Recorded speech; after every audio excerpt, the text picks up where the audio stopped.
Welcome to Good Goodbyes, the funeral facts podcast. We are really glad you found us. In this podcast, me, Simon, a funeral director, And me, Tina, I'm an independent celebrant. we're going to discuss all things funeral in an informal space to demystify what happens when we say goodbye.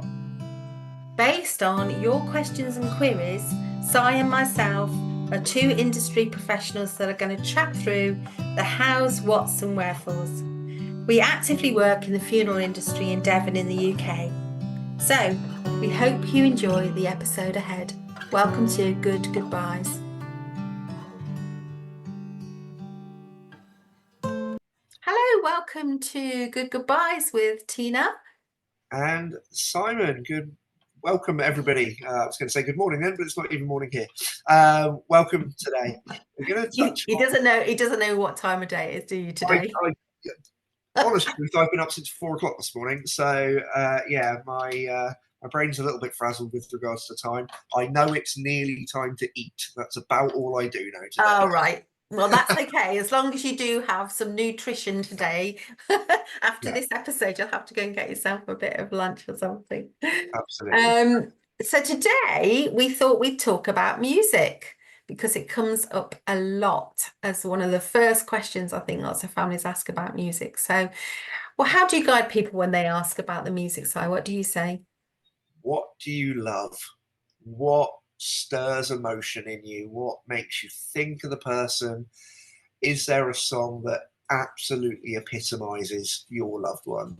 Because we've got to have that. And beyond that, it's music's incredibly emotive. It brings out a huge feeling in people, and it's trying to gauge. We've talked about it before. What the service is going to look like. What's the ebbs and flows of it. Whether we're going to have something hugely powerful or something very quiet. If it's a very traditional service, what do we want to have? Meatloaf, Bat Out of Hell, or are we looking more at something along the lines of the Lark Ascending? And the options there we work with, especially in crematoria. I mean, out and about, we've got pretty good access to things, but the crematoria systems, Opetus, Wesley, the few that are around, they have vast media libraries, hundreds of thousands of pieces of music, and if they don't have them, they can get them. So the conversation is, what do you love? What do you want? Because that is what we need to do. Whether it exists or not, that's what we need to do. I've had families record their own music. Guitar players sit and go, well, I've recorded this on my phone. Great, send it to me. I will submit it to Wesley and they will put it online. Like, whatever. Absolutely. Yeah, because if you're going into formal funeral places like crematoria, they have their own version of Spotify, is the way I always explain it to families. And as you said, Si, it's a humongous library of music and sound effects, actually. I once played a jet going over at someone's committal because that's what they wanted to hear, because there used to be jets going over their house a lot, and back in the day when their Concorde existed, they would run out of their house at a certain time into the garden whenever they could to see Concorde go overhead. And so it felt really relevant to play this sound effect of a jet going over. So, you know, there's that as well as music, but absolutely have what you love. And you don't have to play the whole piece. So depending on how your service runs through, you might listen to the whole piece of music, you might listen to a bit of it. Both are fine. And you certainly can have compilations as well. I remember Si going to do a funeral, and the family were like adamant that this lady did not like music. They were like, she didn't like music, never listened to any music, used to say it was all just noisy. And anyway, we got to the conclusion that what she did love was sitcoms. So she had a compilation of various sitcom theme tunes as her music littered through her service. So she had Fools and Horses music, she had music from Mrs. Brown's Boys. She had, That is brilliant. yeah, it was really her. And she went out to oh gosh, what we left to Steptoe and Son, which you've got to be a certain age probably to remember a comedy called Steptoe and Son, but it had this particular piece of music that everyone laughed when it came on and we all left because it was just very her. So you can have compilations as well, just to let you know that. And you also, this came up for me in the last year, could have music that has swearing in it. Yeah. So some music is explicit and has swear words in it, for want of putting it a different way. And if the person loved that music or that was very like them to just use a certain language to express themselves, then we will go along with that. As an officiant, I would always give a little bit of a warning. I would say, oh, some of the songs have got some language in them that, George would have been really happy listening to. So I hope we all listen in that spirit today or whatever.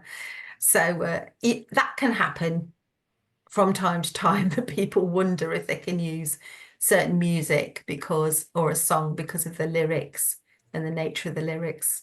Yeah, to give people a bit of a guide, that lumbering huge conglomerate that is the Cooperative Funeral Care do a few good things, and one of them is that they've compiled the 10 most popular funeral songs, and it's an incredible mix because there are still so many traditional things completely woven in with sort of modern pop music. So, I mean, the number one most popular funeral song in 2023 was Time to Say Goodbye with Sarah Brightman and Andrea Bocelli.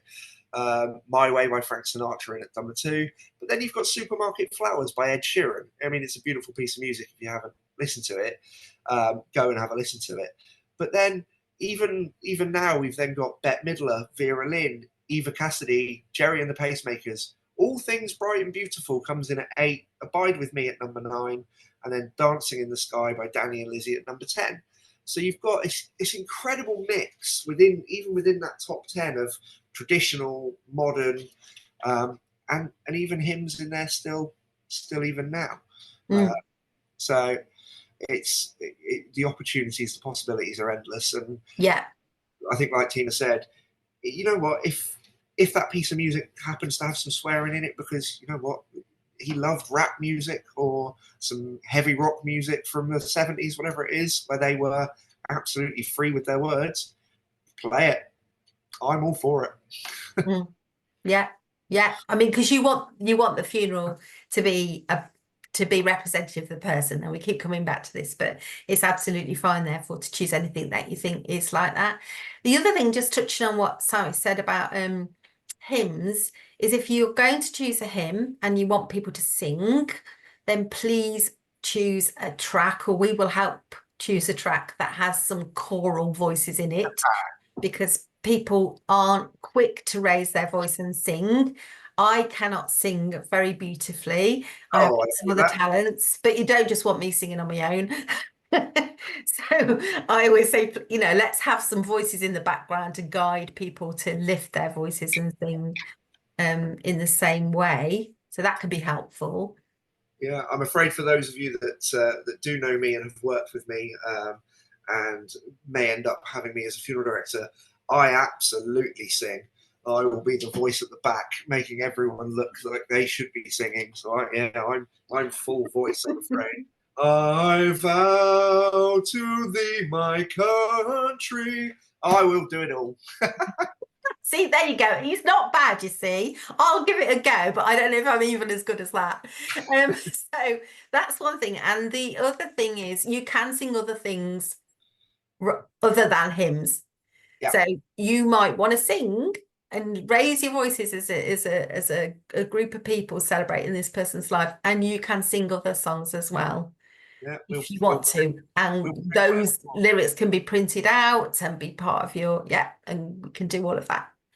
Yeah, song lyrics within the order of service, like Tina said, don't have to be hymn lyrics. But always a choral backing is probably good advice, because singing along to just an organ is pretty hard work if it's just the two of you. And you can have dance tunes. So Si and I have definitely done a funeral in which there's been dancing and everyone has been asked to get up on their feet because the person whose funeral it was It was their special turn that they always did whenever there was karaoke, and it What felt, did we have? yeah. What one was it? Um, Sexy and I Know It? I'm Sexy and I Know It. Yeah. There you go. I bet Yeah. nobody thought that would be a funeral track, but it Yeah, was I'm Sexy and I Know It. And everyone danced. And every single when we person. all gathered outside afterwards, people said that was one of the best bits because it was just so him. Yeah. Yeah. Oh, there's a happy memory, actually. That is a happy memory. That was a good service. Yeah, of celebrating his life in that way. Yeah. So, music, once again, as we always say, so many choices. And lots of opportunity to really individualize that for sure. Yeah. And I think that's a really good place to end this episode without any more of my singing. Tina, thank you for that. Thank you for joining us. And do leave us a message if you'd like more of Si's singing. You never know. We might be able to make a request. Absolutely. Absolutely. I am here at your disposal. But thank you for joining us. Any questions, any requests, send them on a text message, social medias as always. And we look forward to hearing from you and joining you at the next episode. Lovely. Take care. We'll see you soon. Thanks. Bye-bye.